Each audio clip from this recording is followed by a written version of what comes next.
কুলটিতে অস্থায়ী কর্মীকে গুলি। কুলটির আসানসোল পৌর নিগমের অস্থায়ী কর্মী জাভেদ বারিক দুষ্কৃতীদের গুলিতে নিহত হয়েছেন। এই ঘটনাটি ঘটেছে আসানসোলের কুলটি থানার নিয়ামতপুর রহমান পাড়ায়। সিসিটিভিতে ধরা পড়েছে শুটআউটের দৃশ্য। শুক্রবার রাতে রহমান পাড়ায় জাভেদ বারিককে দুজন দুষ্কৃতী মোটর বাইকে করে এসে খুব কাছ থেকে জাভেদ বারিককে লক্ষ্য করে গুলি চালায়।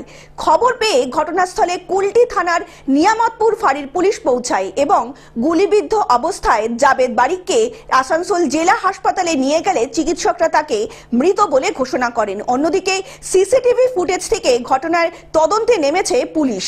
না, আমরা জাস্ট পার্টি অফিসে বসেছিলাম, ওইখানে আমাকে মুরারি বর্মন ফোন করলো কি পাড়াতে গুলি চলে গেছে। তাড়াতাড়ি আমরা সবাই দৌড়ে এসেছি, এসে দেখছি মানে পুলিশ যেহেতু নিয়ে চলে গেছে, হসপিটাল নিয়ে গেছে। ওই জাভেদ বাড়ির উপরে গুলি চলেছে।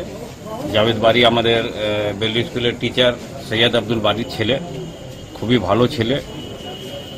আসানসোল কর্পোরেশনে মাস্টার রোলে চাকরি করে, আগে কুলটি মিউনিসিপ্যালিটি ছিল, এখন কর্পোরেশন হয়ে গেছে।